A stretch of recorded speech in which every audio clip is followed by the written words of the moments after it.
Hey guys, so do any of y'all ever feel drowned by social media? Whether you're an influencer, you're an entrepreneur, you work with social media on a daily basis, do you guys just like ever feel so overwhelmed with social media that you just like you don't know what to do? Like, I know for me, when I get to that point, I just literally stop all social media content. Like, I stop checking, I stop scrolling, I stop posting. And so to help me figure out a better system, I got in contact with one of my close friends, Silverleaf, also formerly known as Sierra, who is a social media marketing manager. And I sat down with her and asked her a few questions about how to improve my time on social media, how to make my time on social media work better for me. And so yeah, that's this video you're about to see of her and I discussing social media. It's super windy out here. I hope this audio isn't bad. Amongst other things, we're both moms, we both homeschool, we just answer all sorts of different questions and talk to each other and have probably one of the best conversations I've had in such a long time. But yeah, so stay tuned. Today, and I don't know, like, I guess the second business I ever had was a e-bike reselling business. Ooh, we did that for a little bit. We did. Yeah. I didn't have enough storage to keep the income steady. Yeah. Because it's a lot. Like, I had to have a pretty big inventory. At least the way I was doing it, So I thought, I don't know, I just woke up and I was like, I loved that business because I got to thrift. Yeah. Like, first thing, woke up, got to thrift. I know I'm gonna make money off of what money I just spent, and I get to do something I love, which is like look at old stuff. And I was super used. And I woke up and I was like, I don't know why, but I was like, I'm gonna do that today.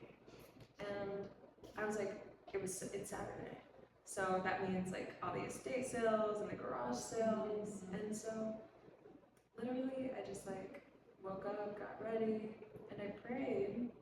I was like, help me find the estate sale and the things that I meant to find today. And I have always had that gift, kind of, where I find really treasures, Yeah. And that I went at it and I followed my intuition. I'm driving kind of weird, don't know where I'm going, fully intuition. Like, my day is just woo, because I don't have Giallo, and I'm literally, it's all just like, wow, I should just enjoy it. Yeah. And I pass a sign that says estate sale, 2225, Russell Avenue, and I'm like, take a picture, pull up to the address, and it's like this old house. It doesn't look like, I'm like, the estate sale. It's nice. There's no pocket here. Yeah, exactly. And across the street is a pole that says a bunch of numbers. All I could see was the 444 on the pole, right. No, how funny. I park and then I look and it's 444 right outside my window, right? Go in. Long story short, it's this old woman, Jeanette. She passed away. Her caretaker and best friend was doing the estate sale for her family, and we got to talking, and Jeanette's house was full of stuff that I loved. She was 80 years old, and her house, every corner, it could have been my house. Yeah, she was 80. Except for some of the old, really old people stuff. You know what I mean? No, fair. But she would have a great taste, in my opinion. And I felt like I was walking around a Wonderland, and clothes and stuff. And it's not anything in the resale line that I had. I was looking for something I don't know, any equipment, you know what I mean? Yeah. Something prepackaged, definitely valuable that I can sell and flip immediately. That was the mindset I was But instead, I found things that I thought were treasures that I would love. And I chopped it up with this woman who loved the woman who passed away. No. And just, we were talking and talking, and she sounded amazing. I'm like, I wish I've never in my life, I've gone to so many states, but I've never in my life wished I knew somebody, you know, that I've never met before. And so there was that, and I left, and I got some stuff, you know what I mean?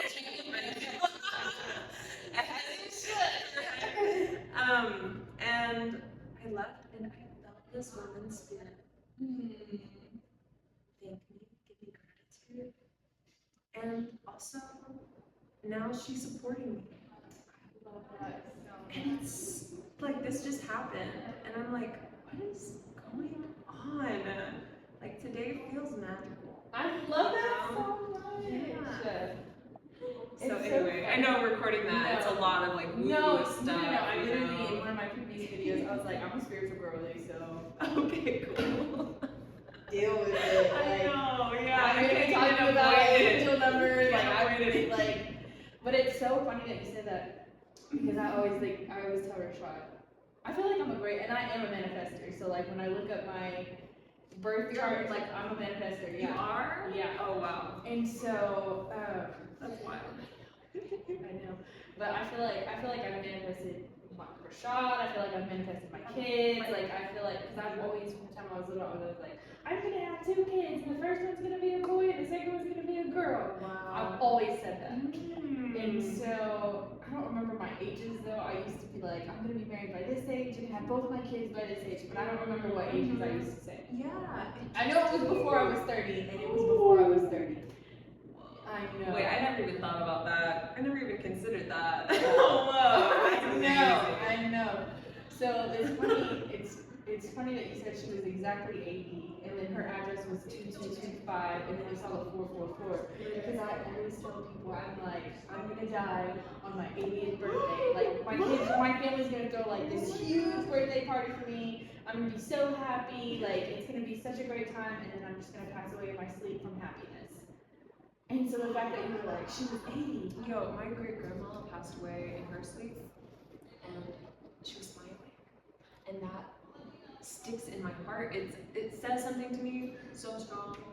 And this woman today, though, I like literally I love her, and I don't know her, but I love her. And the like just maybe looking at her through the lens of this woman that loved her. And I also love this woman, and I'm like, what? It's so crazy. But I don't even know what I was gonna say. Oh yeah, Jeanette, who passed away, she called her caretaker before she passed. Her sister had just visited. You don't gotta go there, because that was in itself a whole thing. But her sister just visited, and she fell asleep afterwards, and had a vision of God. And her, said, "I love you. You're amazing. You're like a beautiful." Like she played the voice note for me, and it was full of love. And then she went to bed, and the caretaker came, and she helped her get into bed. She fell asleep, and actually she wasn't in bed until the caretaker came, and she said suddenly, "I think I need to go to bed now." And then she went to bed, and she passed away, smiling. Apparently she'd been wanting to pass away for a while, according to The caretaker? Yeah, exactly. Yes.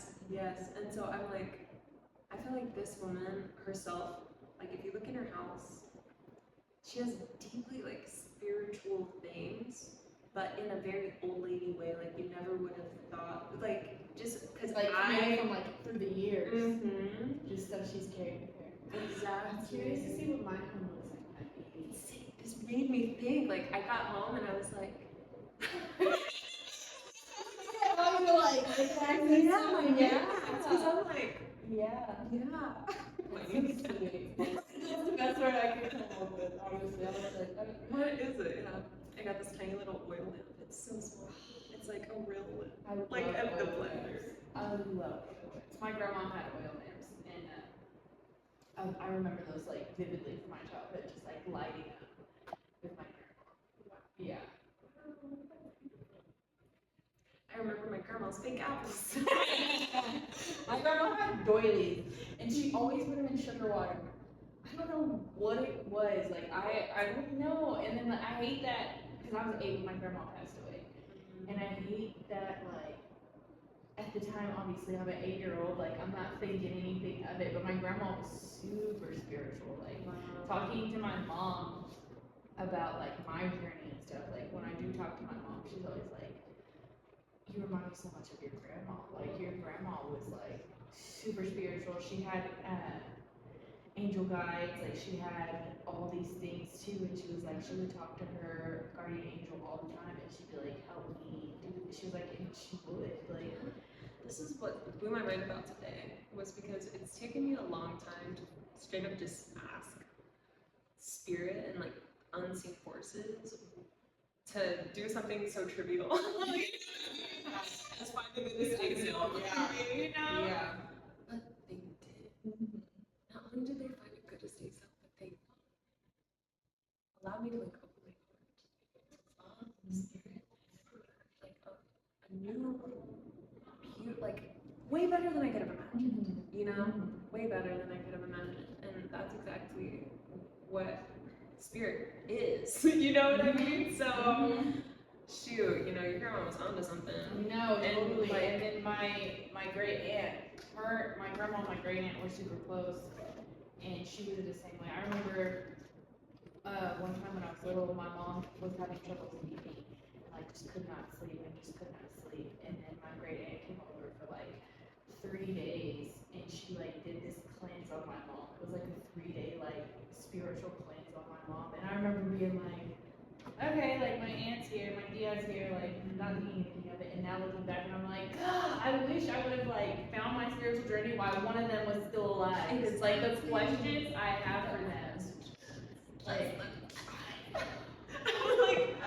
like, man. And so it's my great grandma passed when I was 15 or 16. She passed in 2015. And I didn't ask her enough questions, and it's one of the biggest regrets. You know, it's like because I was young. You know, I didn't understand the value of that wisdom.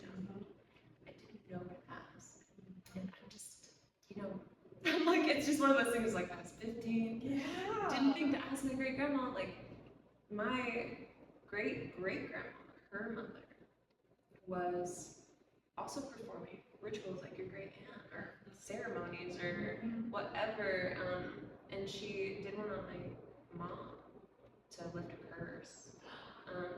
And my mom just told me that in passing, like in passing a couple of years ago, and she didn't go any more into it. In detail. Exactly. And I'm like, that's the only thing she knew. My great aunt, you know, my great grandmother, did. She didn't. She passed away when my mom was very young. But I'm like, where is this like from? You know, genetically, because I have too many ancestors supporting me for this not to be some sort of like lineage. You know what I mean? And then it's, I think we need to make a societal shift of valuing our elders more. You know? Yeah, absolutely, absolutely. Like I had an altar set up, but it was set up in my bedroom, and then I was reading somewhere and they were like, don't have altars in your bedroom. Yeah, because it's like an intimate space. You're inviting them into your intimate areas. Yeah. And so I was like, so I haven't found another spot for an altar, but I did have my ancestors on my altar, and I was honoring them.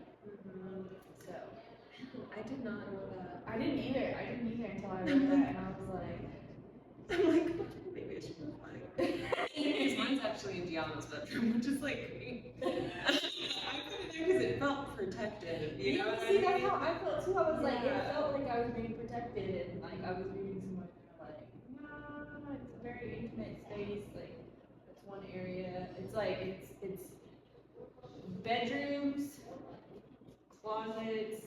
Let me see. I think I have my iPad. think I have the Oh, the yeah. PDF that I read. Hello. Yeah. Nice. Okay. All right, my iPad's only at 24%. Mine's at 47. Ay. So adorable. And watch it not even be on iPad, watch it. But it should be, like all your files transfer over to your phone. Oh, does it? I hope so. Okay, ancestral connections. Okay. I can send this to you if you want it. Oh, yes, please. So I followed this girl on Twitter and her name is Naughty, and she created this PDF that's called Ancestral Connections.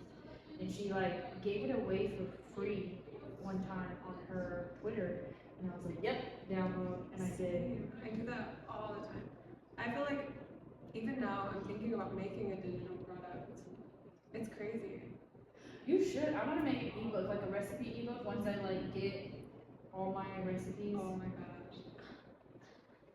I can't wait for the day. Oh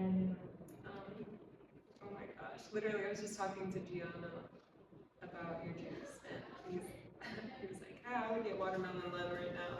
And I'm He's like one of my biggest hype men. Yeah, he is. Like the kids love it. He's like, but my second favorite is Texas Pump. Actually, my other favorite is, the WAP juice, and of course we can get literally Chemical X. He just went down all of it. He had his top. Okay. So it says ancestral altars are where you can connect with your ancestors by doing rituals and working, shadow work, divination, and so much more. Here's how I created my altar. When designing your altar, think about where, why, and how you will set it up. Make sure to have a white cloth placed on the table where you will set your altar. Intuitively place your curios and the heart of your altar where you see fit. Make sure when working on your altar that you are envisioning what it will be used for. Once finished, say a prayer for the intention of the altar and or write a petition paper. Now you can connect with your ancestors at your altar. And it says altar locations. Away from your bed and out of your closet in your office space, living room, or kitchen. So I guess it can be in your room, just not near your bed. Okay, but still. That's fascinating. I used to live in a tiny home. And so like it was basically a studio apartment. And yes. So I'm wondering. I'm just like, my altar was right next to me. So like I feel like in that situation though, like maybe spirit would understand. yeah, because technically your kitchen was probably your next door neighbor in that room too. Exactly. Kitchen is a good spot for an altar. See. So Yeah. Okay, that's fascinating. I know. Man. But yeah, I love the idea of your recipe ebook. The world needs it. I need it. There's a lot out there too. They're just extremely high priced. Like I've found some that are just like not budget friendly, and I'm like, my whole purpose for my juicing and everything is to be budget friendly because I want everybody to be able to experience like the health benefits of the juice. And so, and I have like, people are always like, well, you should probably be charging. And I'm like, yeah, I probably could charge more, but like, then it's not gonna meet the entire demographic that I want it to meet. That's true. So, like, those are your values. I'm like, it's tough. It is. It's tough. It is. Like I think people are talking a lot right now about the importance of having a higher ticket item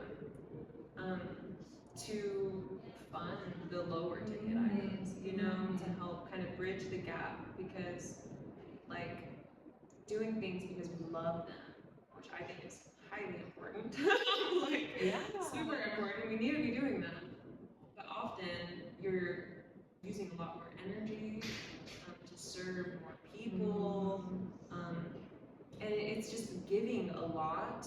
And if you're not charging very much for it so that it's more accessible, then it's not as equal of an exchange. And some people are cool with that and will do that, but I believe that you should have something to make sure. Yeah, You know what I mean? Like, we it's talked being about doing like consultation too, like creating basically like juice cleanses for people's specific needs, like meeting with them and they're like, okay, well I want to fix my acne. Okay, well then we'll like specifically make these juices for you to try within 2 weeks and see if anything's clearing up. So Yes. Ooh. Yes. Okay. So there are a lot of directions you could go. You could go with juice and being health. But I like the acne example because I think you mentioned before that your skin has gotten like really good. I mean, you have great skin. I can't imagine us I alone. have breakouts all the time and I'm like, I need to do this more. Really? Yeah. Wow. I have never seen myself. I'm like, don't know what you're talking about. I went the other day and Rashad was like, babe, what's going on? And I was like, I don't know, man. Babe, what's going on? I'm like, a lot. I'm like, I don't know what it is. Anything, it could be a number of things going on, you name it. So. It I is. feel bad that I'm drinking coffee in my favorite juice bar. No, don't feel bad. An energy juice. No, literally. You want an immunity shot? It'll boost you up real quick. I take them sometimes before I go to the gym. That's a great idea. I'll do that. Okay, I'll have it. one. I'll take it. I'll take one with you. Awesome. So I went to Moose Mountain. I went Yeah. 2 days in a row, but I walked the other day. Yeah. And I don't know. But I did so many walks. It was like, you were over there and you pointed over here and I was like, yeah. I was like, I'm the juice bar over there. He goes, oh, it's your juice bar. And I was like, oh, what? And he was like, no. He goes, Sean comes over here all the time talking about it. He's like, I've been meaning to get over there and I just haven't. Oh, good. And I was like, oh, my God. I know, because I mean, you know, there's, I don't know, the feeling of competition, even though we know. Yeah, well, I don't feel like their competition is At like, all. Literally at all. actually, they're my lifesaver. I love coffee. I truly do. Like, I would never own a coffee shop because I'm so addicted to coffee. It would be chaos for me. I'm taking another look at Sean got an espresso machine, it's on sale. It's great, it works so great, but now I drink way more coffee. So. And you should, right. That's how I feel like it would be if I had a coffee bar. Like, Exactly. and my sister's been working with Starbucks for like 8 years now. Oh yeah. And so I'm just like, man, I could totally run our own spot, but then I'm like, she could just run a juice bar for me. She's like a professional barista. She's great. Oh my gosh. What was the Joey, yeah. Okay. What was I gonna say? Oh, Nani. I think I watched her YouTube. I think I've been following her on YouTube for a while. I wouldn't doubt it. She's a spiritual guru too. Mm-hmm. Yeah. Wow. But I didn't know I mean, if it's the same person, is it spelled N-O-T-T-Y? Yeah. I think that name's not a common name, so I feel like it's the same person. But I find most of my spiritual gurus on Twitter first, and then I migrate over to the YouTube. Yeah, that's actually a community. Why didn't you do that on camera? That's why. That was stronger than usual. It's been a minute for me. I haven't watched it in a while. But not really. No, it's fine, it was great, I love it. I just did that last time. I need to be taking them. I do too. I need to take them regularly. There was that time where, I can't remember what Sean and I did with Christian, but someone, oh yeah, we did filming, for the, How is that going? The independent film? yeah, it's done, it got funded. Nice. So whenever the campaign chooses to put it out, you know? How does that work? How does funding work for that? So for I don't know very much about it, but this candidate is using something called super PACs, and so these super PACs get funding, however they get funding, I don't know the details. And they support candidates. And so this one is allotting like a specific amount of money for content to be made, and they're really pushing content. I don't know who their strategist is. I want to meet her. I know it's a woman because she's super smart. Like, you know what I mean? Yeah. There's a understanding of the ecosystem of that one other politicians aren't using because they're old. You know what I mean? Because they don't know about social media and the power of reaching your audiences, the power of content. So I'm like, you know, I love where we're going. I love where we're going. Somebody was saying the other day that social media is the new currency. Yeah. I would love that. Shoot. I remember when a big thing that pushed me to start social media management. I was very early in. I had no idea that it would be so much work, but I saw something. Now I understand why. That said, social media managers are projected to be like the highest paid CEOs in like 50 years. Or like, I doubt it was 50, but still, it could have been. But in a certain amount of, it's probably less than that now with the way social media is just like. It's exponentially, things are evolving exponentially. But yeah, when I saw that, I was like, this is a incredibly like powerful skill set.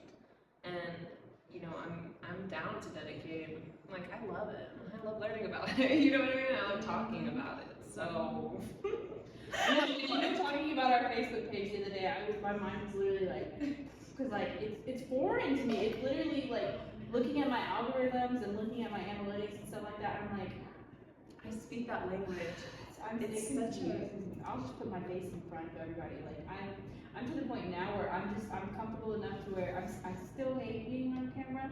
Rashad. I still hate being on camera, but I do it so much now that like you just put me in front of the camera. Yeah, you seem so comfortable. Like that video, you're so comfortable. I'm very bummed about the audio. I'm like incredibly. It'll come together. We're looking at mics now too because this audio is probably gonna sound a little far away too. I should have put my phone here and did this. Because what I have are those lavalier mics that I told you about, and so they'll connect to my phone. I don't have the warranty situation. That was so funny for that microphone. They said, okay, yeah, ship it in a box with a note that says what's wrong. Oh. Of course, I have to pay for the shipping and like all that jazz, and I just hope that they'll find the note and look for the problem, send me my mic back. But it feels very like, I don't know, rudimentary. Like it doesn't feel like a great system for returning or fixing microphones. Write a note. It does not work. Yeah, like hello. I don't know what you want me to say. Like, oh, I took it apart, and this piece is not connected. Like, how much detail do you have to give? Like, and I wish I could even take it apart to figure it out on my own, but I can't. So, like, you're right. That's probably what I should have written. Doesn't work. Oh my gosh. Rashawn would be the type to take it apart. I don't know what it is about him. He's very great with technology. Like, I told you, he had to buy new memory for his computer. Yeah. He literally had to take his computer apart to add the memory to it, and I'm like, He did that with a computer? yeah, like the computer, like he had to take it apart to add the. Is it RAM? I don't know what it was. See, I can't tell you. But he got a new hard drive. He got like something else. Anyways, he has 4 terabytes of storage now. Oh. Yeah, when he said that, I was like, You know what? That's a lot. I am so amazed. I'm like, because honestly, I get it when I felt it when he was talking about not having the storage before. I was like, I feel it. I see it in my mind right now, like the screen on my laptop, all the little red X's, because I need to move those to another, like, you know what I mean, cloud. So I love that he just knows. He just knows, because you guys have a lot to do. a lot of content to create. And it's all because of him. Honestly, if it weren't for him, I probably wouldn't create content, period. Dang, isn't that so crazy? Cause you. I wouldn't have done juices either. If it wasn't for him, I wouldn't have made juices either. And I'm just like, yeah, you put in my life for a reason. So sweet. Oh gosh, I feel, I'm like, what can I say on camera? I am very grateful for Sean often. Cause the guy, I find him like frustrating because he's so different from anything I've ever experienced. He's very different, like to me. And so I'm always like adjusting, you know, and I don't know, sometimes that can be a frustrating experience for me, but he has like totally initiated so much change and self-discovery. Just like what I value more than anything else. Like, I agree with Rashad too, because like, I feel you when you're like, just, and I'm like, I get frustrated with Rashad too, because he's a constant, he's a go-getter, so it's constant, go, go, go, go, we don't stop, we go, and I'm like, no, I have to rest, like, I need my rest, or else I'm a monster, like, no, for real. I have to. Knowing how to do strategy and shit. It's the training, You know? that was the 90-day probationary period. It's more than I The training of the job, the training of the Yeah, job. exactly. The And nitty-gritty. there's always more to learn, you know? That's one thing about social media is it never stops changing. And that's The only intimidating, thing right? constant is change. Yo. I say that all the time. Only constant is change. I was maybe like first grade when like Fannin Elementary School is closed down. Yeah. And they have people come in and it was a butterfly lady. And she was talking about like, you know, the cycle of a butterfly's life and, you know, I learned something really beautiful. I'd love to share with you. Yes. That's side note. But she said the only constant is change. My little first grade brain was like, yes, it's in there, and it's always been like it's ingrained in me. It's true. Everything changes, and it's what I think it's part of why I have such strong faith now. A weird amount of faith now, just because I know like things come and go, and they change, and Cycles in, cycles begin. exactly. And that's a pretty cool mindset, but maybe I'm a little too nonchalant, like. I wish I was more nonchalant because I still dwell on things and I'm like, I literally have no control over this. Like, it is what it is at this point. Like, I did my best and that's all I can do. But then I'll beat myself up like, I should do this or and I'm just like, stop. Just like, stop and smell roses. Like, you did what you could do. See what happens from here. Like, what's the worst that's It's gonna okay to happen? learn. Yeah. And do better. You know, like it's okay. You know? I feel that's one thing. I mean everybody does that. You know, don't feel weird. Everybody does. I do that. Like it's very normal. But I love this part of my life too, saying like it's good. You know what I mean? Like, I tell myself that all the time, like, it's all gonna work out.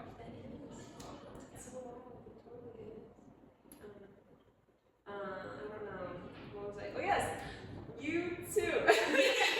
You were Okay. talking about planning Oh yeah. Okay, so butterflies.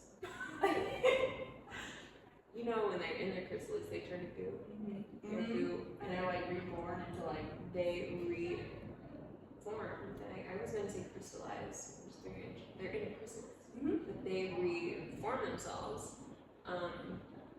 But even as they are exiting their cocoon, they are plump, and their wings are like this. They're like shriveled. So their body is plump, and their wings are shriveled. And a part of the process that a butterfly has to do to get out. I'm doing this on camera. It's hilarious. Okay. And their wings are shriveled, and they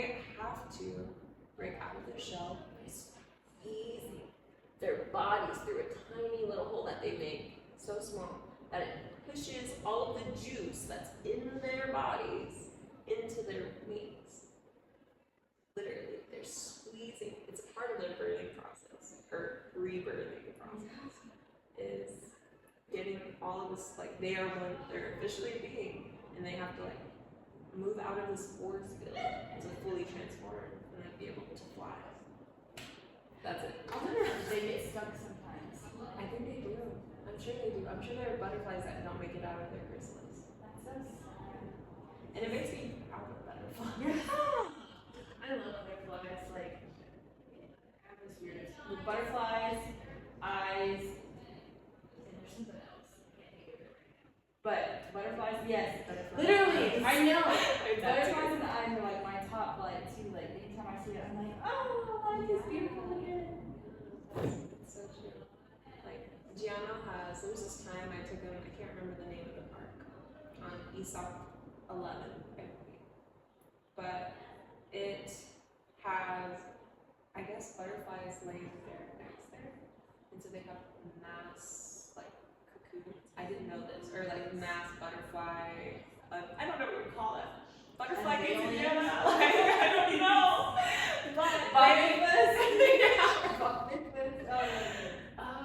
Coming to age, like, Yes. I don't know. It's a celebration. It is a celebration. And I took Gianna to the park one day, and we were surrounded by butterflies. And I guess some people know about that, and they're like, yeah, go during butterfly season. And I'm like, but meanwhile, Gianna, one time I asked him to write, like, one of his favorite memories. This was years ago, right? And it was at the butterfly game was years ago. I asked him to write down a memory, like, a couple of weeks ago. And he chose that memory, and he was like, but his words were, the butterflies were forming all around me. And I was like, that's so sweet. Like, that's the part that he remembers the most, is that they were literally, they were. It was crazy. I love that so much. And I'm like, that's a core memory for my child. Yes! Like, that's badass. But I also came across this video, I'll have to send it to you. Okay. Because it was like literally today, it was like butterflies. It was a song. A guy singing a song about the different colors and what they mean. Like, as messages. Yeah. I mean, everything has. Yes. Yeah, right? But, like, Exactly. that just takes it to a whole new That's level. how I felt. I saved it. I'll send it to you. Yes. Yeah, I knew. I was like, next time we see a butterfly, I'm gonna look. What does that mean? Yeah, what does that mean? No, totally, me too. Me too. I saw our yard attracts Blue Jays and Cardinals, but we always see like one or two Blue Jays at a time. Never anything more than that. I was literally in our yard the other day and I saw 5. It was like a family. It was like a whole family. And I was like, that's new. It's like that's new. But it was like so cool to see. Yeah, that's beautiful. Yeah. That's so cool. Oh my gosh. I love that. I love Blue Jays. Even our Blue Jays remind me of my grandma. I feel like people have, with Blue Jays, they typically have a symbol attached to them. Yeah. Like a person, an ancestor. Literally, like, I know, I'm narrowing this down as I talk, but I'm like, usually they have a family member and they're like, that's my family member. See, mine's doves. Doves remind me of my grandma. Doves? Yeah, I don't know why. I really truly don't know why. My great aunt had a dove, so I was like, I feel like I would associate a dove with her, but for some reason, like, I just associate doves with my grandma. I know. That's so beautiful. I'm like, I was recording, like, while I was doing the subliminal recording yesterday. I was just having fun, and I realized I never, like, sang into my mic. I only used it for, like, professional purposes. And I just had fun talking into it. And I did that yesterday. And I had a blast. And I saved one of the recordings. It's dumb. So pointless. And I saved it. Now it's taking up storage, and I'm probably going to keep it forever. Good. But I'm like, my grandchildren are not going to give a flip about the random audio recordings on my computer. They might. I don't That know. one might resonate with them. Oh, that's You sweet. never know. You know what? You're right. You never You're know. right. It's, You're so it's right. always the littlest thing that you're just like that. Like you know. Yes. Back to YouTube. Okay. 2 components Okay. to every post to make it valuable to me. Okay. So, because I believe, one, yes, all content is valuable. You can, like people say, content is king. No matter what social media platform you're on, if you post consistently, they're gonna put more people in front of you. If some algorithms are annoying and they like make you post 3 times a day, just depending on where they're at, you know what I mean? It changes. But that's a truth about them. It's like you can always grow by posting more and more and more. But it's exhausting. Yes. And to me, it's you don't want to do that unless that content is valuable in the long term as well. You know? And so the way I say it, of course, like I said, it is valuable, but to me, it's strategy.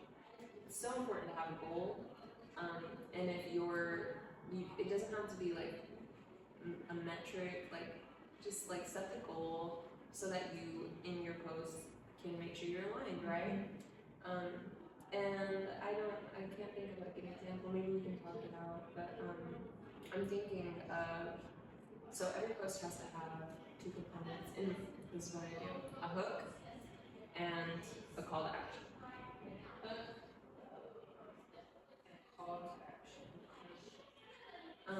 With your content, what I saw when you let me pop in your analytics was that you guys are good at hooks. You guys are good at keeping people's attention. What I would do is I'd look at those posts and see what did grab their attention, what made them keep watching, try to recreate that. I think we talked about that. But especially on YouTube, it's important that people have a long watch time. Yeah, I think our first video, the average watch time was 18 minutes, and it was like a 35-minute video. And I'm like, what is it? Like, what? I don't know. I don't know. And I'm just like, I saw like the tree, and so I was like, somebody's I dead. do that at home. Yeah, I'm like, Have you walked by Martez's hallway and seen his little mannequin and his? and it I looks keep like a whole thinking person's it's there. somebody in there. Every time I walk out, I'm like, I don't anymore. It's like if anyone's there, I don't know. I'm sorry. Yeah. No. But yeah, 18 minutes was like our average watch time, and I'm like, I don't know. I really truly don't know what I'm saying or what I'm doing that people are watching. Yeah, that's the thing that that's what I love to dissect. And it's a part of social media that people don't like, is that you have to experiment. Yeah. And I feel like that's where we're at right now, because the first video and like the last 2 videos I've been doing are different. It's still a day in the life, but it's more me doing juice content, and I'm gonna have voiceover audio. Whereas the first one was literally just me talking to the camera. I love it. I love that. See, and you have an understanding of content, so like you can switch things up like that more easily. It's important to do that. It's very important. Even in the future, if you find something that works, still experimenting just in case there's something that works even better. Yeah. So there is that.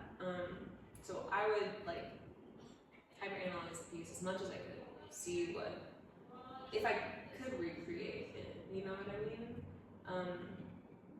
Like, yeah, I don't know. Some posts, like, especially if it's just dialogue, it's like, how do you recreate that?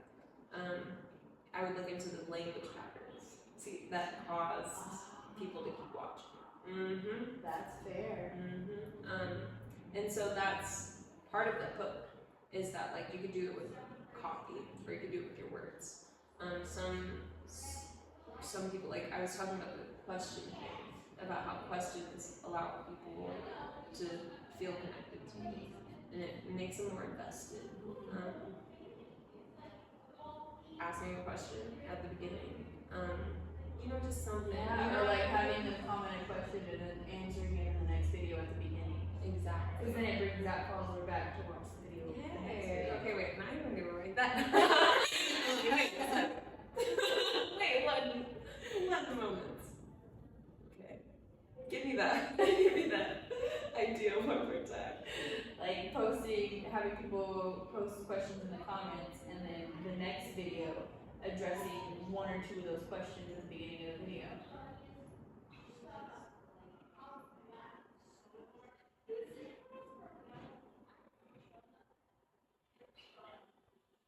Sorry. I want to make sure I get this. You're fine. You're fine. Because it's a good, see, I just love the experimenting part, and I love to experiment with that. No. It's important, because what that is as well, it's called nurturing your community. And that's part of what makes them loyal to you, right? It's like they feel that you care about them, and you do.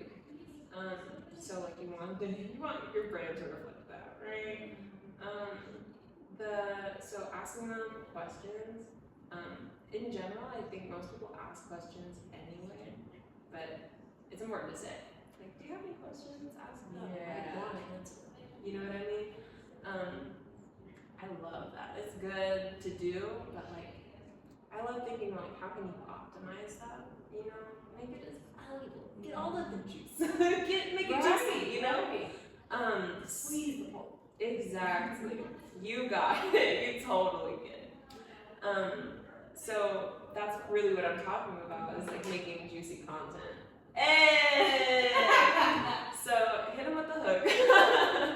Get them watching. People love you. That was one thing that really amazed me about your analytics, is that like people literally love watching you. You're beautiful, you're understanding, you're like relatable. Like people love you. Okay? So bank on that. I know. Didn't your that other guy, the branding guy, he advised you not to, Not right? to, yeah. He said, no, he didn't tell me not to. He said that if I'm ever trying to separate myself from the brand, That I'll have to like stop using my face, because then it could come to a point where people are coming into the juice bar expecting to see me. But I also feel like if people are watching me grow, they're gonna know at some point like, she can't be there, you know what I mean? So I guess it's because I could always have Mother Herbs juice in herbal bar, and then I can have Mother Herbs the social, whatever you want to call it. Exactly.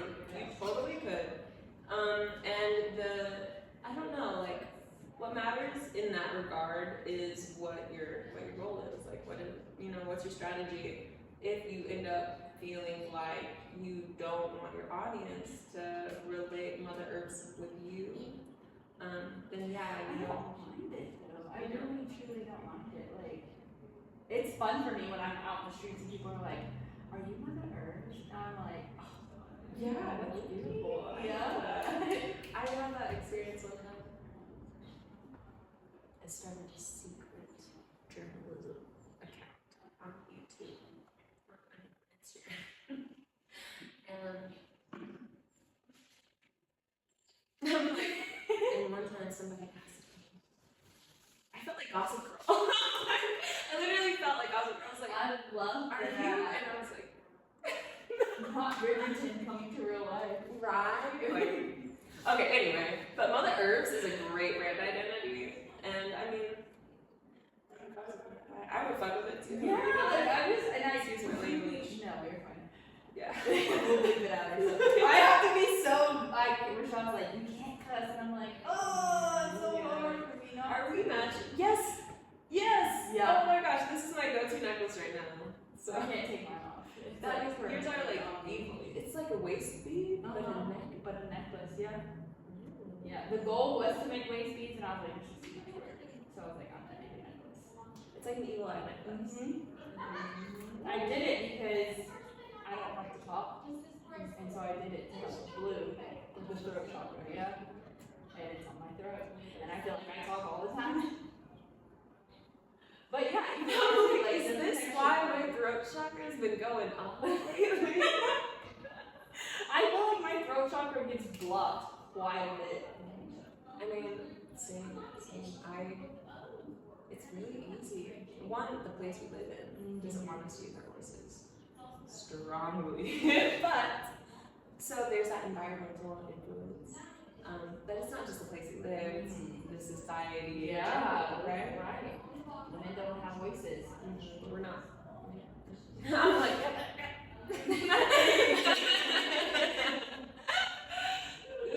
Okay. Only when we nag. It's so I hate that stigma so much. annoying. I hate it so much because it's like, why can't I ask for help without it being like, why are you nagging? Exactly. Like, I need help.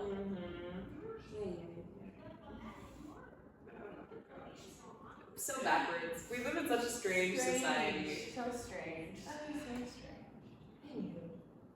What was I saying? Oh yes, the hook. So make sure you're hooking people.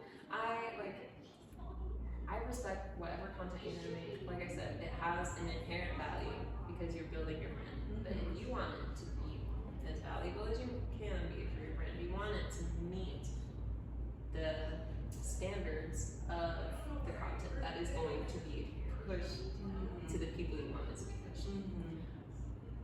You know what I mean? That's my opinion.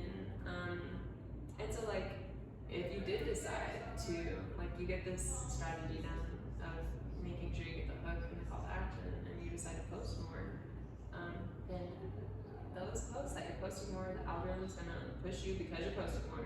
Also to the right people because you have the right language and, like, you know what I mean? Structure to your content. So, I don't know what else I can say about that. In the video, hooks can also just be like cuts, you know, just something that keeps their attention, and maybe even something that calls to something later in the video. You know, like, come watch until the end, and you'll see like maybe something crazy later. I don't know, you know. I get what you're saying. Though. Yeah. I get what you're saying. So that's a hook. I already mentioned the keywords, so you just want to have as many things that align with your target audience. Do you know about the target audience by chance? What my target audience is, I know it's women, and I know it's women from ages 25 to 40, I believe. Okay, that's nice. That's a good. I love that number. Yeah. I think it was 25 to 40. So. Okay, awesome. So women 25 to 40, like what are they looking up? Like in relation to what I'm doing, obviously. And just type them in. I was saying some people, like, you don't have to incorporate it into your caption if that's like too much. With YouTube specifically, because you can just, like, YouTube's not really paying attention to the structure. They are just paying attention to the words, so you can just add those words to the bottom of your caption, like people do hashtags. Gotcha. Or you can even do it in the comments. What matters is that the words are there. Okay, so yeah, just do what you can in that aspect. Then there's the call to action, and that's where your strategy comes into play. Like, I say strategy, and it seems like maybe a big word for really just what you want for your channel. So like if you want more followers, then your call to action is gonna be follow me. You know what I mean? Like and subscribe. Exactly. Get really comfortable getting those call to actions. You know what I mean? And because I didn't realize personally that people literally don't unless they're told to. You know, and as I'm thinking back now, I'm like, I never once said that in my other videos. So like and subscribe, guys. Like and subscribe. But like it never dawned on me either to be like, oh, like and subscribe to my page. Like, but that's the goal. Like that really is the goal. Like to build the following. Exactly. Here, so the following falls into play on the other platforms. You get it. Like share this video with somebody. Yeah. It'll resonate with, you know. It's so funny because Zen watches YouTube people, and sometimes I'll catch them on camera like, hey guys, welcome back to my channel. Make sure you like and subscribe if you like what you see. And I'm just like, kids, stop. Like Gianno, the fact that he says, like, I subscribe that. I'm like, You don't know what that means too, because now it's like a like button. Yeah, yeah. It really is. Like, it's funny that you said, because before, subscribe was way different than liking it. And now it's as simple as liking a post now. Okay, so let's see. What else? I think the call to action is pretty, you know. You can include more than one, you know. Yeah. Follow me if you want to see more videos. Hey, go check out this other account. I have this fundraiser going on right now. You know, buy me oranges at this link. You know what I mean? Like the potential is infinite. Like some people, that's what's cool about YouTube. Like you could just put all that you want in that caption, and it is going, as long as you know what you're doing, which I'm telling you right now. I'm a start video. You know, if someone doesn't watch it in 5 years, literally, like let's say you post the videos and you say, this is not funny. Like it's exhausting. You know, you can't do the editing. Like The goal is minimal editing. I love that. And For Rochelle. there is. Oh my god. You're the editor. Of course. Editor-in-chief. So yeah, I mean, I've heard that there are some like platforms being made to make editing easier. I haven't seen them yet. I haven't seen it work yet.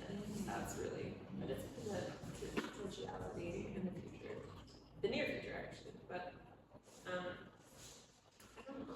You know, it's weird. It depends on whether or not that idea is really going to take off in the like digital world. Right. You know. Right. But it is a lot of work.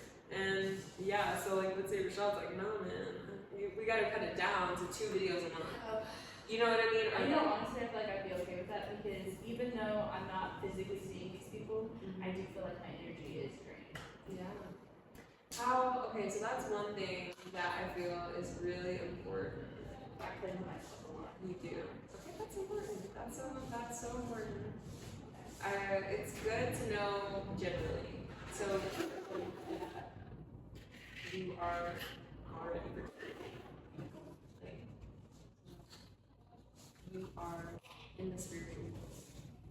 Ranking in front of the problem who is like born into this physical body. You know what I mean? And, like your physical body thinks that you should be with me. But like energetically, you're so good. Like you're so good. You know what I mean? Yeah. And so it's important to remember that sometimes I don't. You know what I mean? But I'm reminding I try to remind myself as much as possible. Other thing I do is I create a protective bubble. I've been like saying protective bubble, protective pyramid. I said dodecahedron of divinity last time because it's like get fun with it, you know. I would say too, like I would say, because I protect me and I protect my family. Yeah, of course. So I'm always like, I am divinely protected. Zenkai is divinely protected. Like, and I just go through the whole family. And I'm like, you're not messing with us. Like, sorry, as much as you want to knock us off of our, which whatever. It's real. I mean, it's so real. Okay. I love the little subsection of the entire conversation. But yeah, no, I feel like if you hit those points, strategically, you're set. You know, you could abandon. That's what I love about my job is that I notice, even if I come in for like 1 month, if I build a strategy, even if I don't get to experiment with it and optimize it, since I know what I'm doing, if I use that strategy, then they like, you know, can't, hey, they should say it's not worth it, you know, whatever the reasons that people like decide not to keep going on, their page continues to grow after they abandon it, you know what I mean? And that's because of the strategy that is incorporated into their content. So you want that, you know what I mean? Like you want it, and I doubt that you would fully abandon the page, unless you decided to go in a different direction, you know. But having that in place is important.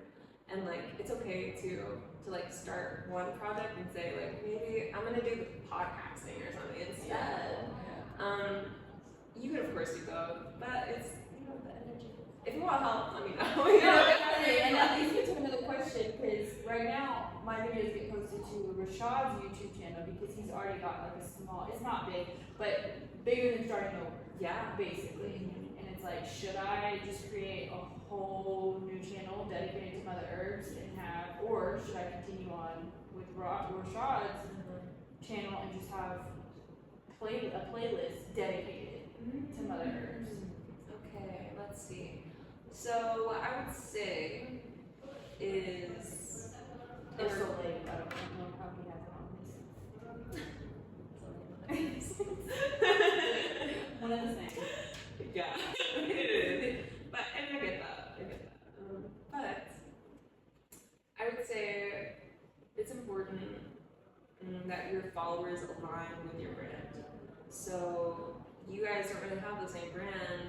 He does content, and you also do content that you do juices and like beautiful life. You know what I mean? Like, and I feel like I can create sub playlists too, like my flavors of the week. I don't know if you've been seeing like the reels we do. I haven't.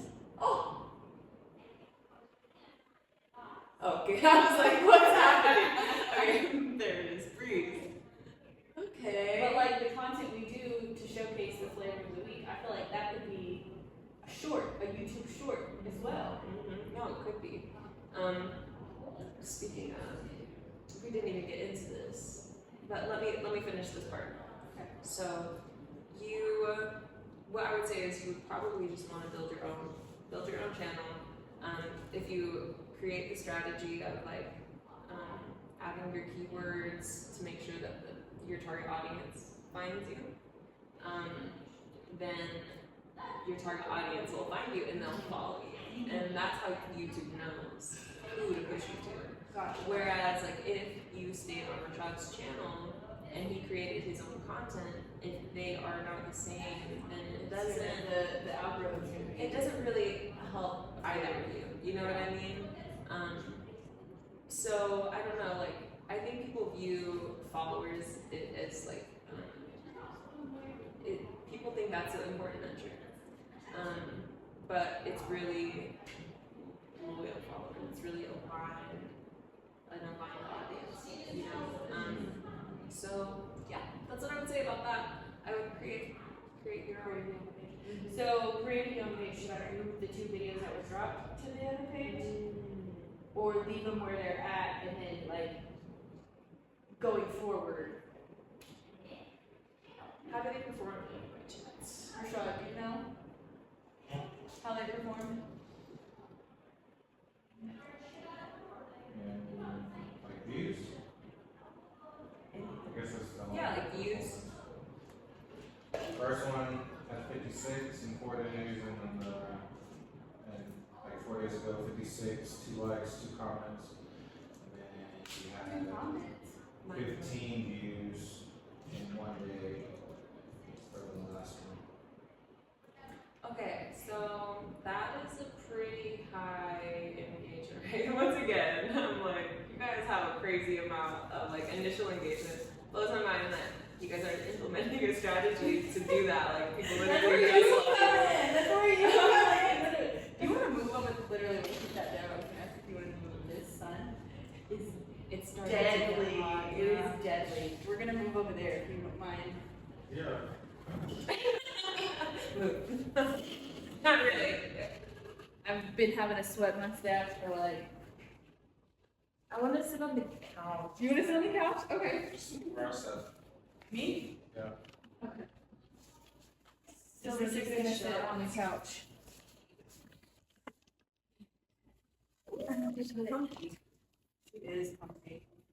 Put that right there, because I've been using this for audio too, and notes. Audio and notes. I'll have to keep a mic here. But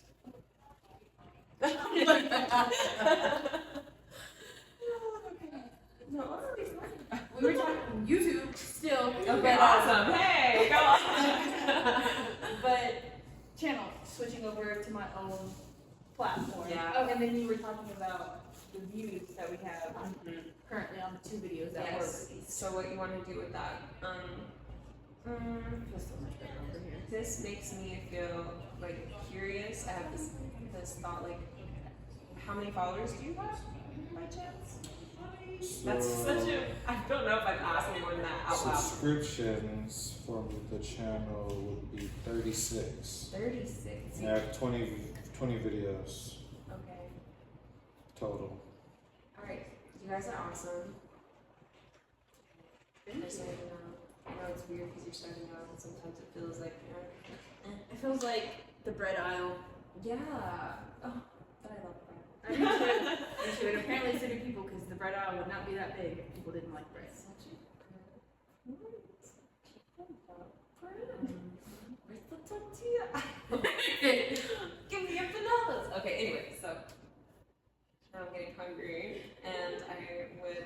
So it sounds like people love you, Rashad. People love y'all. Okay. That's a high amount of followers for that amount of videos, just starting off. But you make good content, so that also makes sense now that I'm thinking about it. Okay, great. I'm like, what? You make good content, so people are engaged and want to see more. You should keep doing that, Rashad. Okay. All right. You should make your own channel. Make sure it's aligned with your brand, who you are. Okay.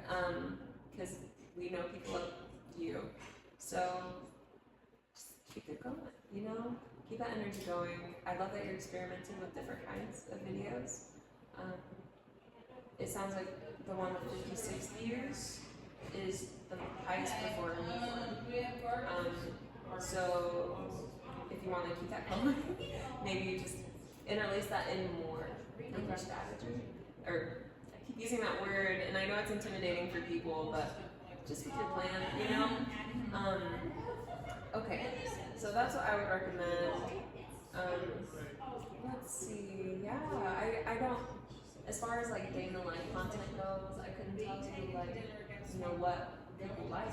I'd have to do research. And that's the thing too, because like I feel like all of the videos we've created so far are different. And it's not me waking up and brushing my teeth on camera. You know what I mean? Like it's very much like when I remember to film, I film. So Okay, well, I don't know, like, what I know, though, is that people do like watching you. And so, here was another piece of advice that I wanted to give. People like watching you. They, I feel like they want to support you. So give them all of the avenues you can, as long as it's not taking away too much from you. You know what I mean? You want that to be serving you as well. So that's why I say, like, use the strategy. Don't, because I know how tiring it can be to create content, so many more things to do. If you have a strategy, then it's so worth it.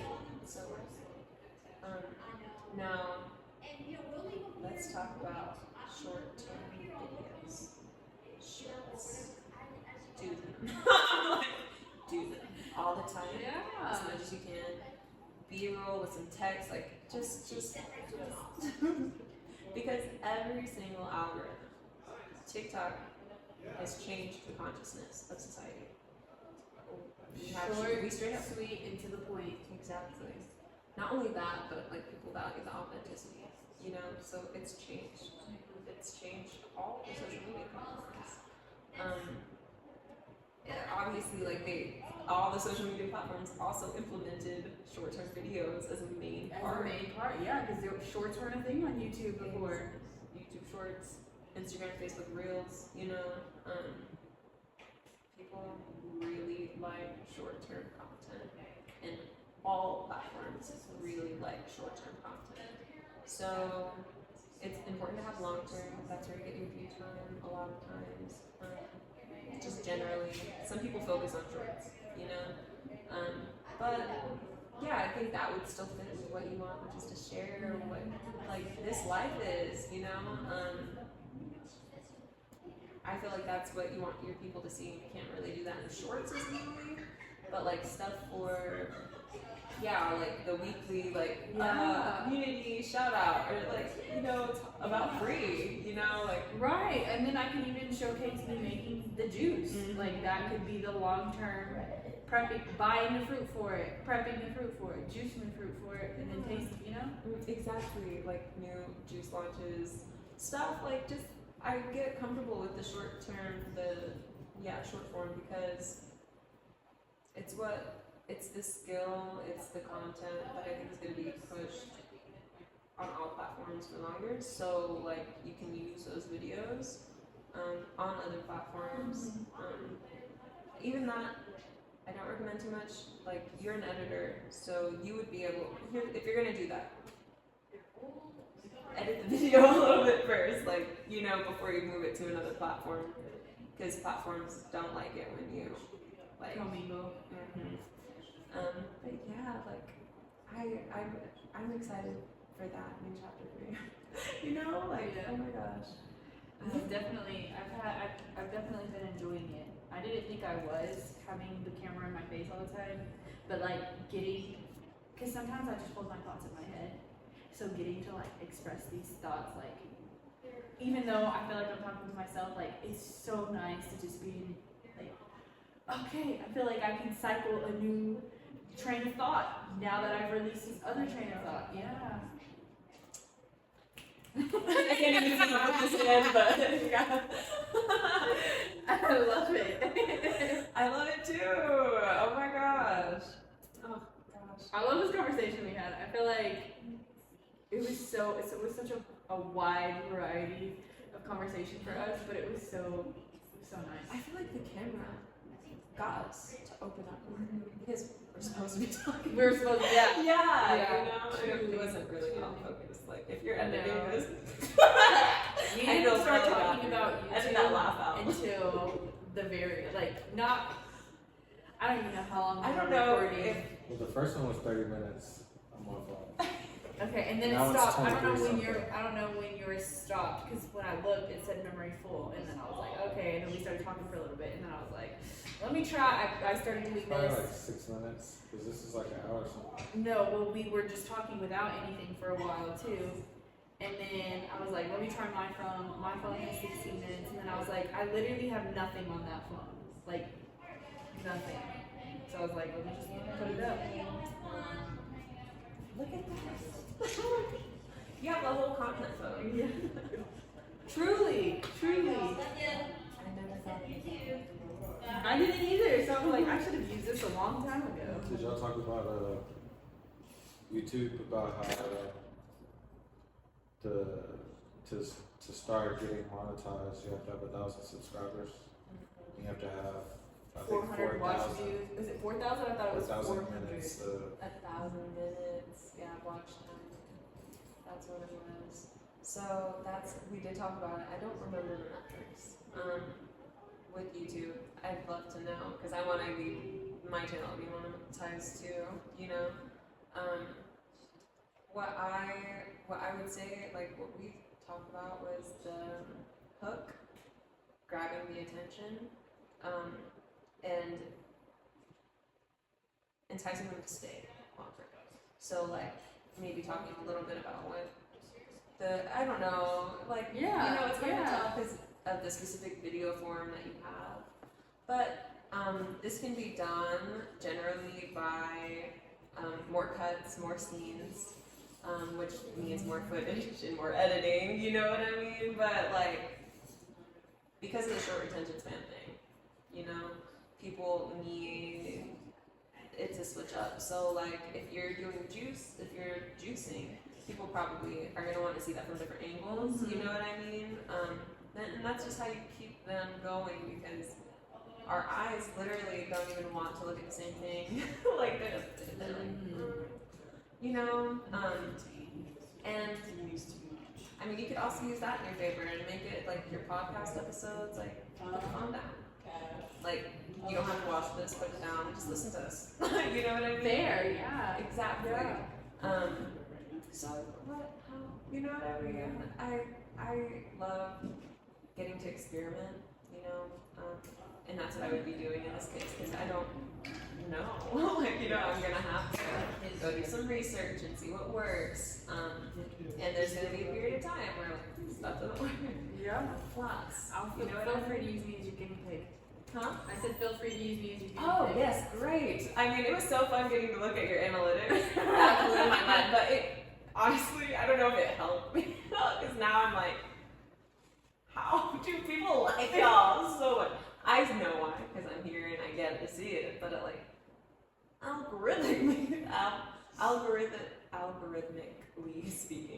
algorithmically speaking, how?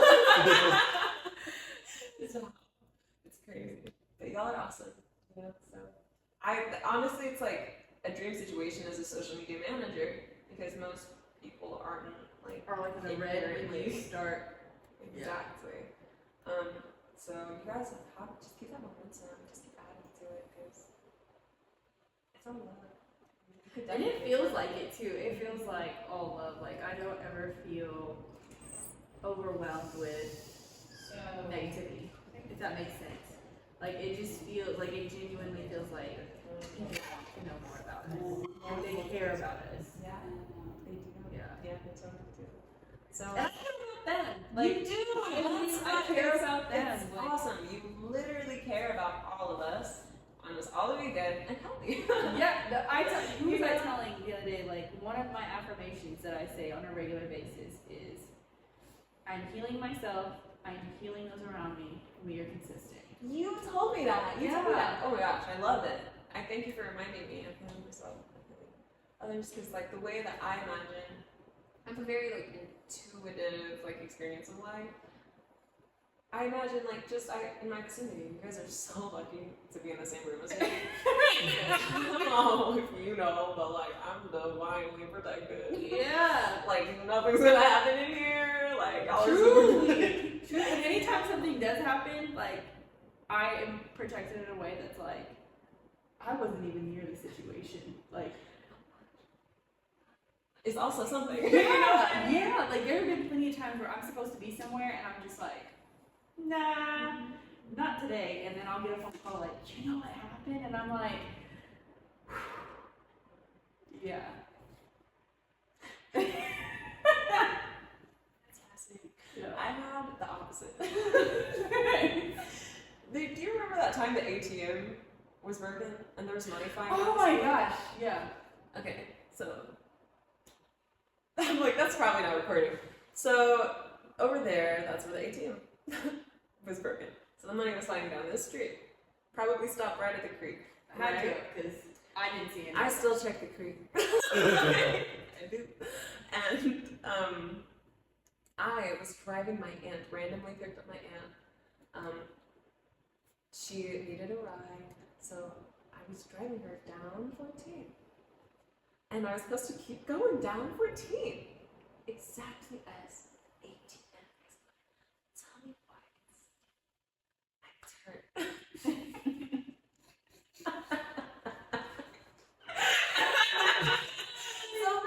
Me and my aunt could Literally, it's been like imagine being driving by and just seeing go.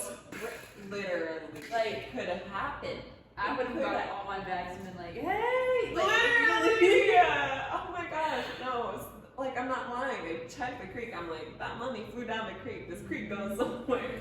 There's money. They don't check the serial numbers that go in to ATMs. Like, it's just. You shouldn't have told me that. There's only specific bills in the vault where the serial numbers are checked. And it isn't the money they put in the ATM. So. Okay, so anyway, how do you get to this? Skimmers talking about how I just can't run a business dishonestly. Now she's in you guys' tips. Stop for wrong with me. Just kidding. Oh my gosh, Don't do that. but actually, but that changed my consciousness that day when I realized ATMs can just break and suddenly you can be surrounded by money. You know? Mm-hmm. Like we're surrounded by it and we don't realize it. I I think about that too. If I'm ever driving behind like a Brinks trucks or something, and I'm like, what if the door just flew open and like all this cash just like, because it's happened. It has. It's happened. I'm Like no, where no. the trucks are like something happens and they like either get into an accident and then the money's out, or there's a malfunction and the doors swing open and money's just flying everywhere. Like I'd be worried about security footage. I'd get too in my head to just accept the money. You know what I mean? But keep a ski mask at all times. let's I thought like, how would I rob a bank? I Super don't disguised. the way banks are robbed nowadays is hacking. Yeah. Hacking is like It's the easiest the way. easiest way. It's not Like easy, they don't even but worry it's about true. people walking into a bank and being like, "Give me all your money." They're more worried about somebody sending an email and losing their Yeah, money. it is. That's true. You're veering off. But still, I know, what I I know. would This is do, how our conversation has been. but what I would do is have my body caught in like Miss Doubtfire or something, you know, like Yeah. I don't know, give myself some padding so that you can't tell that one, I'm a woman. Also, platform shoes, so you can't tell So how tall I am. right? But obviously cover that the shoes are platform. Mm-hmm. All black, and also, let me get out of the shot. I will be walking, I won't, but I would be walking like this. Can't track my gait. Make sure I got this key. They'll have no idea, because people pay attention to body language, and even in like police identifying things, they look at body language. You're standing, but subconsciously they recognize your movement patterns. So that's why I'm thinking that far ahead. I'm like, That is crazy. give me all your money. So we skip out of here real quick. Skip.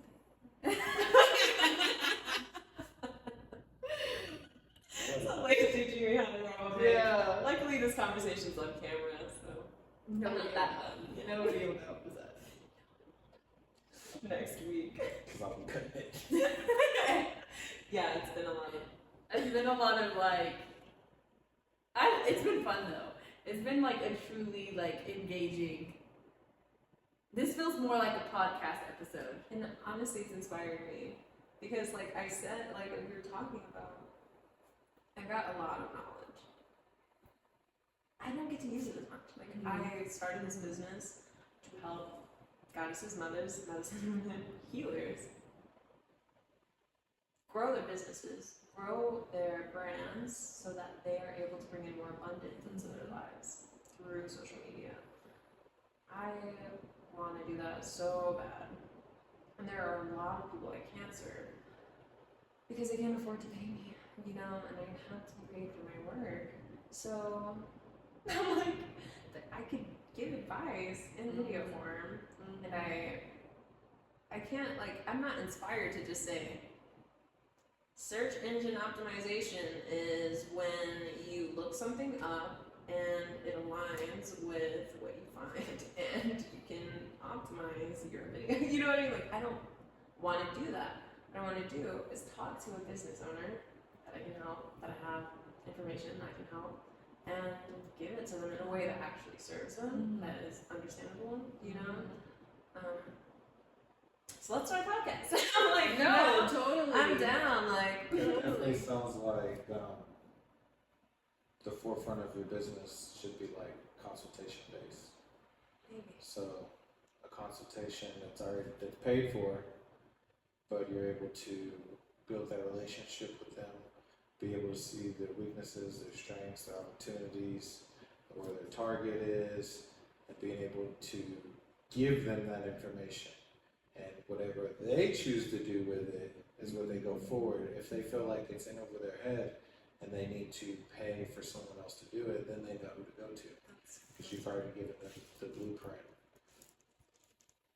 I'm like, I need to talk to this Brock guy. I want a consultation. You want it, right? I'm just gonna go walk into one of his classes or something. I don't know. Because apparently he's hard to get a hold of. Yes. Yeah, he is. Yeah. He is. But because that's what is that what he does, or was that just a service that he offered? That was a service that he offered. He was supposed to be doing like a bunch of stuff to himself, like pretty much aligning our business. And I think we met with him like 3 or 4 times. Oh, that's awesome. And he was pretty helpful. I think when the school started getting out, it got super busy for him, so we kind of fell off. But I think we should probably plan another one. But I've messaged him. He'll answer questions for us. Like Yeah. he's not like, we're not meeting right now, so I can't talk to you. Like if we have a question, he's very much like, oh, and it takes him a while to respond, but like usually when he responds, like he's not. Yeah, it's not like 2 words. It's Oh. like a paragraph. Yeah, like he's very helpful. Yeah. Wants to see us succeed, I guess. Yeah. Exactly. Which is good. Mhm. But that's one thing. It's like as a brand new person or social media management, people usually like you're gonna invest in learning more because you want to make money in the future using that.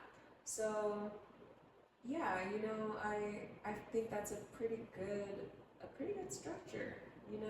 That people already value and understand that like there's a gap between what they know and like how to get there, where they're at, how to get there, where they want to be.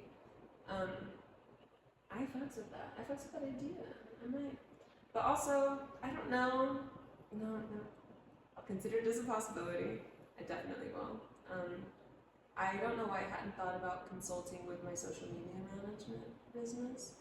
I think it's like my own internal stories of like, nobody wants to listen to me talk about social media. Like, No, when you were looking at our analytics the other day and you were telling me all this stuff, I was like, I had no idea. None. yeah, I think the big thing that might like take you over that hill of how you're feeling is the idea of language, and that the language that you know when it comes to social media is very detailed and very knowledgeable when it comes to that niche, and other people don't know that. And being in the same room with somebody that has that, And you may not understands understand it fully, but you kind of see what you're missing language wise. Yeah. You're able to kind of elevate from the conversation. So, I mean, I don't know what you thought of me, but I'm sure there might have been a little bit of like, oh, he knows about this and that. Like, he should know about this. Like, he does videos, he does her marketing, he does like all this other stuff. And then, you come in here and say all the stuff you said, and I learned a lot from it. So, I'm like, whoa, that's crazy. This is what I mean. Like, I feel like all week I've been like experiencing a shift in like how I'm experiencing my life, because I think I've taught myself something pretty badass that can serve my community. In the ways that I want to, which are monetary and brand. And but no, truly. And then you were saying that like some people can afford you. I bet they could afford at least a consultation. Yeah. And then that opens up your audience. Well, not your audience, but your clientele. that definitely gets you in the room, that gets you paid, and that also helps the community because the people that you're helping, they know that you're just one call away, and like you give more through that consultation than what you monetarily gain, and I think that's the win in itself. And people could consult with you monthly. Like, it doesn't have to be an everyday. They could literally schedule like You guys, okay. quarterly consultations. Like, these were my numbers when you met the first time. These are my numbers now. And then you can review what was changed. So I have this second brand, right? I consider Silverleaf a brand. Who I am, my birth chart. In my mind, that's a brand. You know what I mean? Yeah. Personal brand. The personal brand. So I have that, but I've always considered social media management and like this spiritual part of it. Like Two very different different entities. things. Yeah. And so in the spirituality space, where I'm like creating subliminals. And I'm like, I am creating a funnel and it's gonna be long, but I'm gonna have so much fun with it. But That's how I feel about this YouTube stuff. right, and I see the potentiality for different structures like that in that space, and I'm like coaching. Like, of course, I love that, but why haven't I thought about being a social media coach? You know what I mean? Why do I like? That's weird. Like, that's super weird, honestly, because I've been doing it just as long. You know, so interesting. Anyway, so I love that. I love that structure, and you guys are right. I can do a lot of provide a lot of value doing that, and it's not as high of an investment point for people. Yes, I love that. I'm gonna go play around with that structure and see, you know. So I took some notes from this podcast I was watching. Some things that stuck out to me, which you could probably relate to, is like the idea of being able to divide that line, because you know you have your own personal brand and you have your creative brand. Sometimes when you're sitting down and you're trying to structure things, they can blend together, and then you get lost. Then you get stuck down this wormhole of just like, wait, what? Like, where am I at with this? And I think that's what we're trying to figure out now. But some of the other things that they were talking about was just like the creative aspect versus the operational. Being able to be creative, but then the other side of the creative when it comes to monetizing is the operational side. And sometimes when you're trying to blend that together, you get really lost, and then you don't get stuff done because you get flustered. If you're a creative person, you're using one side of the brain, and operational is the other side. So when you're trying to put that two together and not dedicate time for the separate of those two things, you can get pretty lost, and then you lose purpose because you're just like, well, what am I doing? Because it's not making any sense. I think that's what I went through maybe for a whole year last year, because I feel very passionately about these things. And in a way, they were kind of getting combined because they are related, right? Like, I can apply the social media management thing to my own personal brand. And it's a big part of who I am. So, you know, like, and it's felt like the things I'm passionate about have become work. So it hasn't been as fun because because of all of the blending. It was like my entire life became all of the work that I had to do, even though it's creative. No, I feel that. There's wholeheartedly. right, and so like there is this shift that I'm recognizing too. Maybe it's because I am kind of implementing that now, more structure, and saying like it's okay to say like, this is my writing day. Like, I'm gonna write on this day. Don't bother me. I'm like, because that's the thing that takes me the longest to do. Because language is really important to me. And you know, talking about keywords and branding, it's so important. So I make sure that it's good as much as I can. So yeah, like implementing more structure. This in the day is when I am allowing myself to be creative and just like go off, or in the week, you know what I mean, or in the month. But right now I'm building out a schedule that is based, like blocking my content a lot more. You know, I think being a homeschool parent and like the 2 weeks on, 2 weeks off, like that whole thing for me means that like my structure is like interwoven into like, you know, Giano, you know, so that it's not, for me, I hadn't been able to fully enforce the structure in my life. And I didn't realize how messy I was getting in my brain.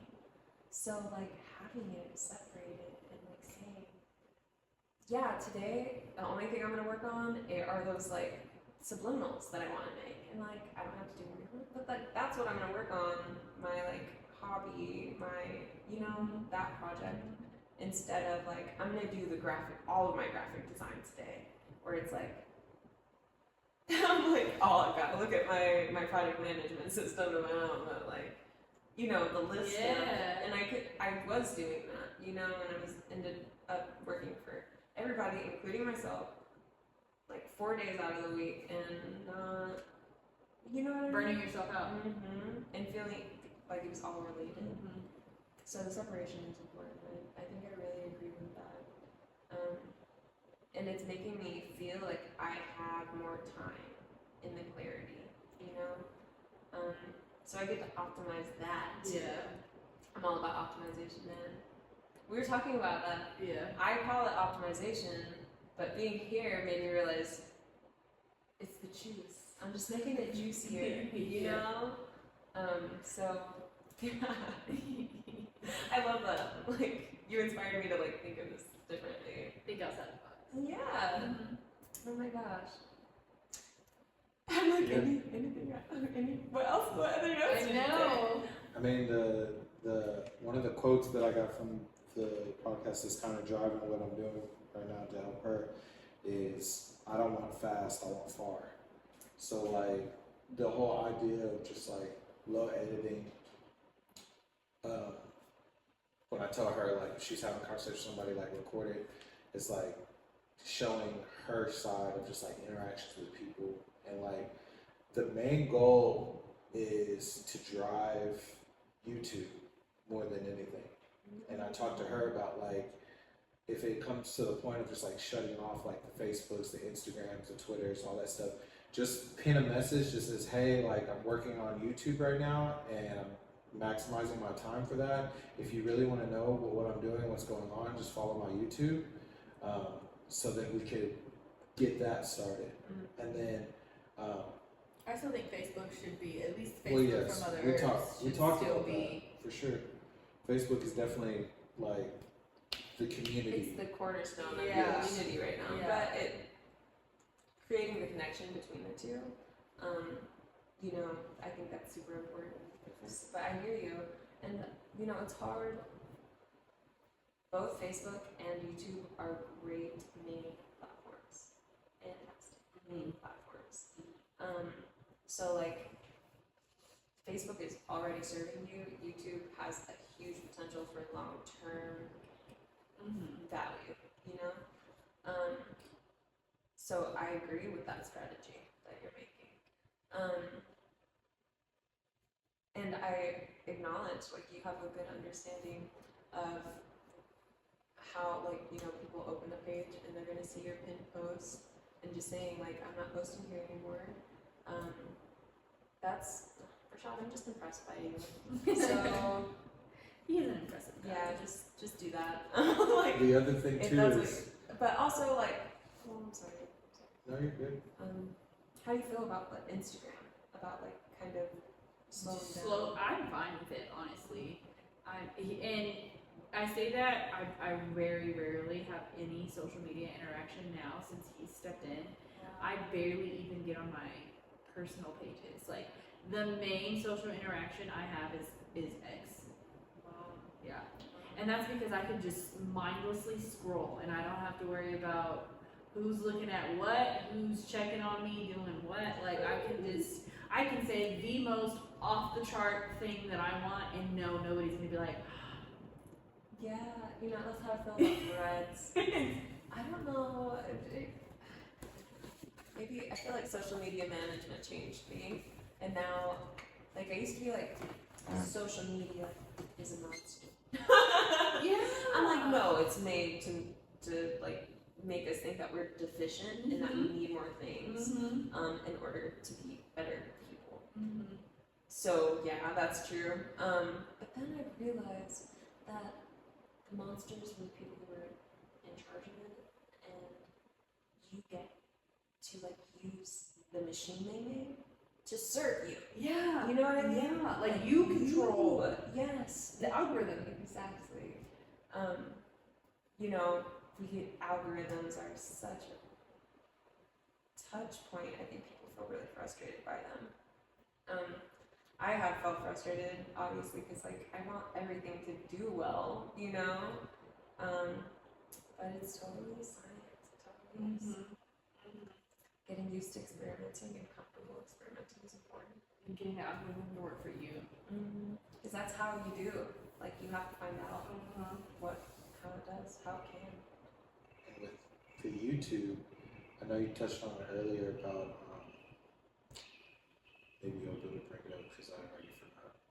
But like the main goal that I'm seeking from YouTube is not to attract as many people as I can, but it's to attract the people that really like F with Soleil. Yeah. You know? Okay. Because those are the people that are gonna show up no matter what. In the biggest ways. In the biggest ways. And the biggest way so far is 30-minute videos. Yeah. And if they show up like once we figure that out and maximize that artist or maximize that page, then we're able to expand and take from that. Exactly. And it's gonna just turn into a snowball effect. Yes. Because I see the future is like, yeah, we have the long-term videos, but there's peaks in those videos that can be cut into the shorts or the things that transfer over into like Facebook or Instagram and stuff like that. But right now we're just like planting the seed and playing the far game and just like making sure our documentation on what is going on and what we're doing is in a place where people can go see it. And then long term, people that really like support her will go back and watch from the beginning and like see that Progression. yes. And even if they don't watch the beginning, like where they do start going forward. Yes, and it'll always be better. It's always going to be better. But now it's just like having those very good conversations like we're having now, having those documented, and then also too, just like putting your face out there. Because that podcast I was watching was just talking about like, we're in the era now of like, it's so short, it's like attention grabbing, that some people can get stressed out from that, and we're all feeling that wrath. So what's the best way to get out of that wrath is to divert and go the opposite. Yes. And the opposite is long form, the opposite is less editing, the opposite is intimate conversations, not to the point 5 things you need to do right now to get blah blah blah blah blah. Yeah. It's like how do you get into someone's head, and that's just having these conversations. So like when people come back and look at this stuff, they're gonna be like, man, I remember back when like they were talking all this time about YouTube and algorithms and stuff like that, and now look at her, like now she is at this point in her life, and like she's documenting that too, and it's just like when I saw that podcast, I mean that episode, like it kind of just like helped, it gave me a breath of fresh air, because I remember all the times where I would be sitting in front of a computer for like hours on end for like a 30-second video just for it to pop off. And it did pop off, but nothing else came after that. It was just like, I won the moment, and then the moment passed like a wave in the ocean, and there's tons of other waves out there. So I'd rather just let people know that Those we're out there. waves combine into the entire tides of the ocean, just so you know. They don't disappear, they build up. Also, I love that idea. That's one thing, like I literally, we were talking about that, the beauty of evergreen content and optimizing that to the best of your ability, because you are building a brand, and you know, if you do so wisely with any forethought, you know, then you can have control over the narrative of like how people perceive you, because that's what a brand is. You know, it's literally like, what do people think when they hear Mother Earth? You know, like I think of your gorgeous smile when you walk in and you say like hello, and like your badass named juices that are stunningly delicious. You know, so that's what I think of. Like that's so that's who Mother Earth is right now. You know what I mean? And you can shape that however you want. You know, so that's very. I'm like, literally, that reminds me of what Brock said about the brand, who's Mother Earth, and it's your face, it's your smile. It's confirmed now. You know what I mean? So Change my logo to my style. yeah, a juice with a smile, like annoying orange. I like that. Oh, I like that. Except she's cute. Yeah, you have white teeth. She a baddie. Yeah, you do. But the snowball that it brings me back to when you were looking at the algorithm and you were saying, well, this at around this time, this is when your page lifted. This around this time, this is when your page lifted, and those moments, it was Soleil being personable. Yeah. So now we've shifted that personable through Instagram and evolved it into YouTube, where she's getting personable, sitting down, having conversations, being herself, not like up voicing herself. You know how everybody whenever they get in front of the camera, they get that high pitched voice and just like, oh well, I'm blah, blah, and then it becomes like not themselves, not genuine. And I think when you do the long content, there comes a point where you just kind of get tired and you kind of shift down, and now all of a sudden yourself, and then it kind of just floats into this space of just like, oh, we're doing this right now. We're not putting up a front to try and get a sale. This is We're me. just having the conversation. Yeah, I love that. Because what I hear is something that I don't hear often. And that is an understanding of utilizing the value that you've already given. Because that's super, super important information. You know, getting to see like that people really respond to something on one platform, and then using that on your other platforms. It's an important part of strategy in general, and I don't think people understand that. Like, for example, I think you even mentioned it, that you scroll on X and go like follow people on their other platforms from there. From You there, know? And so that's because you aligned with their content there, and then you said, I'm gonna go check out their content on this place, you know, because of what they just wrote. So yeah, you know, I think you could definitely use that. Most people like start off on text platforms like Twitter, or Threads, or you know, just text posts. They write first. Writing is important, language is important, and it's interlaced in strategy, you know. So I don't know where I was going with this.